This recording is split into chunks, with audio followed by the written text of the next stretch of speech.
नमस्कार शेतकरी मित्रांनो, माझ्या चॅनलमध्ये आपलं स्वागत आहे आणि आपण ऍक्टिव्ह आहात ना, असायलाच पाहिजे। तर मित्रांनो, उन्हाळ्यामध्ये आपण आपल्या जमिनीची मशागत करत असतो पुढच्या सीजनची तयारी व्हावी म्हणून। तर आज मी तुम्हाला फक्त ओळख करून देणार आहे की नांगरणी ही एक मशागत नसून आणि त्याचबरोबर मशागत करणारा कसा कलाकार पाहिजे हे मी आज तुम्हाला सांगणार आहे। आणि तुम्हाला मी एक जनरली माहिती ह्या व्हिडिओच्या माध्यमातून देणार आहे। तर आजकाल काय झालं आहे, तांत्रिक पद्धतीकडे जास्त मनुष्य वळाला आहे, शेतकरी वळाला आहे, ट्रॅक्टर आहे आणि ट्रॅक्टरच्या माध्यमातून मशागत केली जाते। तर ह्या ट्रॅक्टरचा मला 18 वर्षापासूनचा अनुभव आहे आणि या अनुभवातून मी काही गोष्टी शिकलो आहे। आणि तुम्हाला मी एक गोष्ट सांगू इच्छितो की ज्या कंपन्या असतात आणि ते जे नियम अटी घालून देत असतात किंवा आपल्याला जे मार्गदर्शन करत असतात ते तंतोतंत आपल्या क्षेत्रावर लागू होत नाही। म्हणून स्वतःमध्ये बदल करून, स्वतः अभ्यास करून आपल्या जमिनीमध्ये आपण कोणत्या पद्धतीने नांगरणी केली पाहिजे हे आज मी तुम्हाला माझ्या अनुभवातून सांगण्याचा प्रयत्न करतो। चला तर मी माझ्या ट्रॅक्टर पासून तुम्हाला सुरुवात करतो। तर मित्रांनो, माझ्याकडे आहे न्यू हॉलंड 3230 हे मॉडेल आणि हे मी 2012ला खरेदी केलं होतं आणि ते नवीनच होतं। आणि त्याचबरोबर माझ्याकडे आहे पॉप्युलरचे पलटी प्लाऊ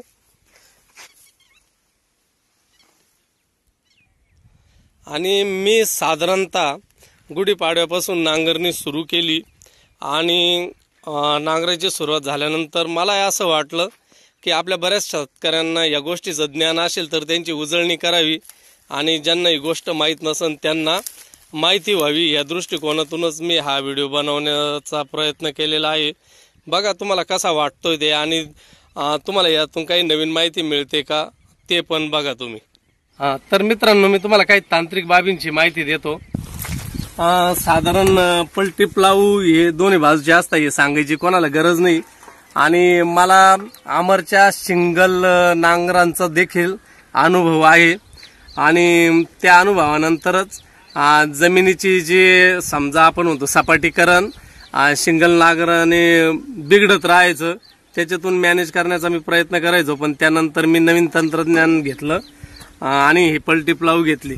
तर याची तांत्रिक बाब कशी माहिती आहे का, हे जे नांगर असतात ना, तर पाठीमागचा जो नांगर आहे हा पाठीमागचा नांगर ह्या टॉप लिंकवर ऍडजस्टमेंट होत असते।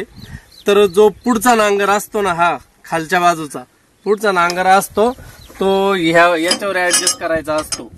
जोपर्यंत आपण हे दोन्ही नांगर समपातळीत लावत नाही किंवा आपल्या जमिनीच्या पोताप्रमाणे लावत नाही, म्हणजे टणक आहे की मऊ आहे की माती किती खोलवर आहे की त्याच्या खाली मुरुम किती जवळ आहे, तर ह्या सगळ्या गोष्टी लक्षात घेऊन आणि आता आजकाल काय झालंय, जरा शेतीच्या मशागतीचा वेग वाढलाय तंत्रज्ञानामुळे।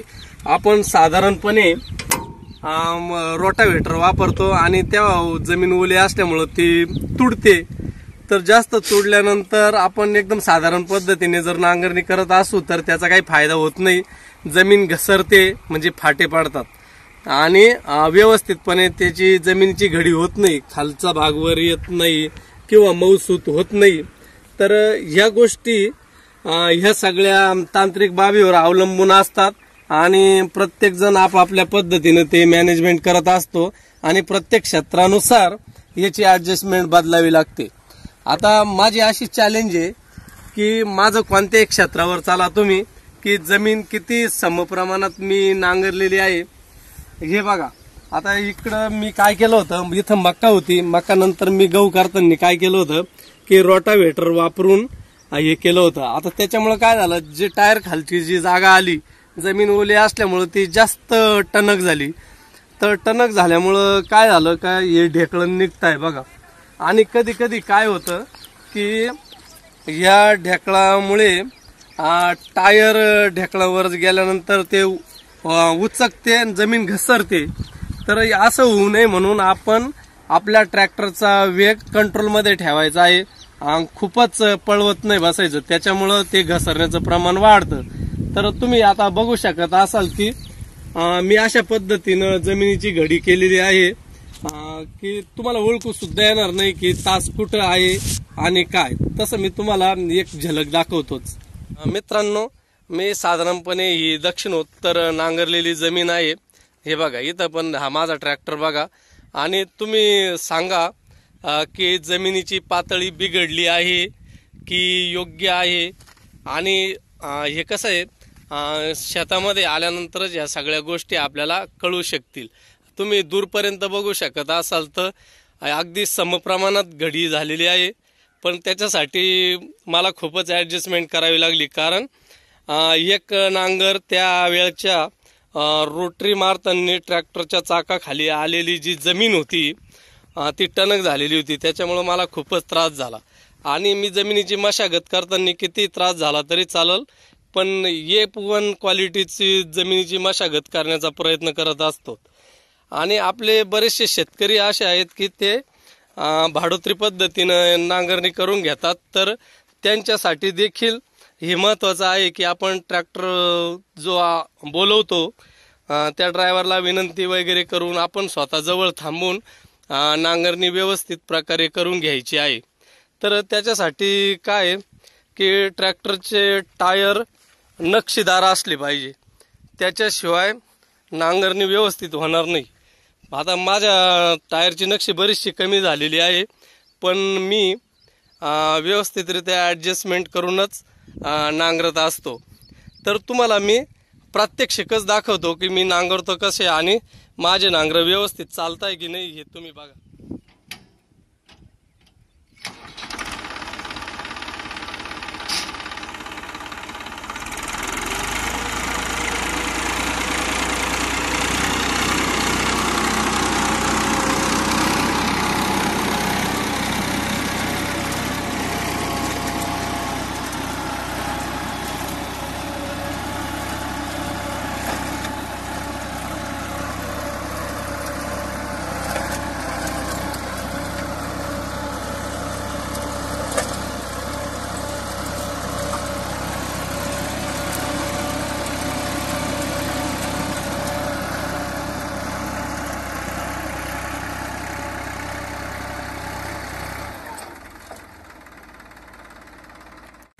मित्रांनो, जमिनीच्या टणक आणि मऊपणानुसार देखील आपल्याला आपला ट्रॅक्टर किती ॲव्हरेज देतो, म्हणजे एकरी किती डिझेल लागतं हे सगळं अवलंबून राहतं. तर समजा मुरमाचा भाग जमिनीच्या जवळ असेल, माती 1.5 ते 2 फुटावर जर असेल तर आपल्याला चांगल्या प्रकारे ॲव्हरेज मिळतं. त्या मानानं या अशा खोलवर माती असलेल्या जमिनीमध्ये कमी ॲव्हरेज मिळतं जर आपण क्वालिटी नांगरणी करायची ठरवली तर. पण आता मी काय करतो, माझी जी समजा मुरुम जवळ असलेली जमीन आहे त्याच्यासाठी मी फक्त फर्स्ट गिअर वापरतो. फर्स्ट गिअरवर ट्रॅक्टर व्यवस्थितरित्या चालतो आणि जमिनीची मशागतही चांगल्या प्रकारे होते. पण जेव्हा खोल मातीची जमीन आणि जर रोटावेटर वापरलेला असेल तर अशा जमिनीत खूपच प्रॉब्लेम येतो. त्यावेळेस मी काय करतो की हे बघा, इकडं हा जो गिअर आहे हा लो गिअर वापरतो आणि इकडं हा 3rd नंबरचा गिअर वापरतो, म्हणजे याला लो टॉप म्हणतात. आणि अशा पद्धतीनं हे करून, आणि कसं आहे मित्रांनो, प्रत्येक वेळेस ट्रॅक्टरचा वेग कमी राखायचा आहे. कमी राखल्यानंतर तुम्हाला घसरल्यानंतर ट्रॅक्टर पुन्हा रिव्हर्स करून पाठीमागे घेण्याची गरज नाही. ही एक गोष्ट लक्षात ठेवा. आणि तुमच्याकडे जर भाडोत्री ट्रॅक्टर धारक येत असेल तर त्याला तुम्ही तसं करण्यास सांगा की वेग मेंटेन राखायला पाहिजे आणि आपण बरोबर थांबा, जेणेकरून आपल्या जमिनीची मशागती व्यवस्थित होईल आणि जमीन समपातळीत नांगरल्या जाईल. ही गोष्ट लक्षात ठेवायची आहे. आता मी पुढच्या येणाऱ्या व्हिडिओमधून मी तुम्हाला काय दाखवणार आहे की नांगरणी का केली जाते आणि तिचे काय फायदे असतात. पण तत्पूर्वी तुम्ही मी ज्या सगळ्या तांत्रिक बाबी दिल्या आहे ना, हे कोणाकोणाला माहित आहे त्यांनी मला लाईक करा. ज्याला माहित नसन त्यानं मला कॉमेंटमध्ये सांगा की मला याच्यातून खरोखर चांगली माहिती मिळाली. मी माझ्या पद्धतीने माझ्या अनुभवातून मी तुम्हाला माहिती देण्याची प्रयत्न करतो. मी काय कोणी तज्ज्ञ वगैरे नाही, पण माझा अनुभव जितका आहे त्यातून मला चांगलं काय देता येईल याचा मी प्रयत्न करत असतो. आणखी एक महत्त्वाची बाब मला तुमच्याशी शेअर करावीशी वाटते. भारतातील शेतीयोग्य जमिनीपैकी 99% जमीन ही आयताकृती नाही. लक्षात आलंय का? म्हणजे लांबी रुंदी सारखी नाही, क्षेत्र दिसतं आपल्याला चौकोनीच, पण ती लांबी रुंदीला सारखं नसतं. आता याचा वापर कसा करायचा मी तुम्हाला सांगतो. जेव्हा आपण उन्हाळ्यात नांगरतो ना, ज्या बाजूनं आपण नांगरणीला सुरुवात केलेली आहे त्याच बाजूने आपण रब्बी पिकासाठी जेव्हा रोटावेटर वापरतो ना, त्याच बाजूनं रोटावेटर करायला सुरुवात केली पाहिजे. हे रोटावेटर जेव्हा आपण नांगरल्याच्याच बाजूनं लावतो तेव्हा ते टायर खाली जी तुडणारी जमीन आहे तिचा विचार करायला पाहिजे. जेव्हा आपण पुन्हा रब्बीला मशागत करायला किंवा उन्हाळ्यामध्ये पुन्हा नांगरायला सुरुवात करतो ना, त्यावेळेस सर्वसाधारणपणे आपण काय करत असतो की पहिल्यांदा नांगरताना ज्या बाजूनं सुरुवात केली आहे त्याच्या विरुद्ध बाजूनं सुरुवात करतो. कारण ज्या बाजूनं आपण सुरुवात केलेली आहे पूर्वी त्या बाजूनं जेव्हा आपण क्षेत्र संपण्याच्या बाजूला येतो तेव्हा ते एका रेषेतच राहील याची गॅरंटी नसते 99%.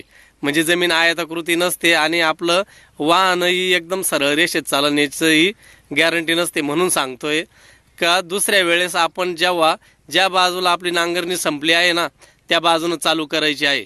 म्हणजे सरसगट एका रेषेमध्ये तुडलेली जमीन येणार नाही आणि जर समजा थोडासा कोन तयार झाला तर ती जमीन नांगराने तुटायला जास्त मदत होते. तर तुमच्या लक्षात आलंय ना का मला काय म्हणायचं आहे की जेव्हा कधी आपण प्रत्येक वेळेस नांगरायला सुरुवात करतो ना तेव्हा पहिल्यांदा आपण कोणत्या बाजूनं नांगरलं आहे त्याच्या विरुद्ध बाजूनं सुरुवात करायची, हे एक लक्षात राहू द्या. त्याचा खूपच फायदा होतो. या गोष्टीचा मला अनुभव आहे आणि हा माझा अनुभव मी आपल्याबरोबर शेअर केला. याच्यापेक्षा वेगळे काही सल्ले असतील, आपले मार्गदर्शन असेल तर तुम्ही मला नक्की करू शकता. तुम्ही कमेंट बॉक्समध्ये मला तशी कमेंट करा आणि जर माझ्याशी बोलायचं असेल तर तुम्ही आपला नंबर द्या, मी तुमच्याशी बोलेल. शिवाय मी माझी व्हॉट्सअप ग्रुपची लिंकही डिस्क्रिप्शनमध्ये देतो, तेथे जाऊन तुम्ही माझ्या ग्रुपवर जॉईन होऊ शकतात आणि आपल्या प्रश्नोत्तराच्या माध्यमातून अधिक माहिती महाराष्ट्रातील इतर भागात राहणारे शेतकरी देऊ शकतील.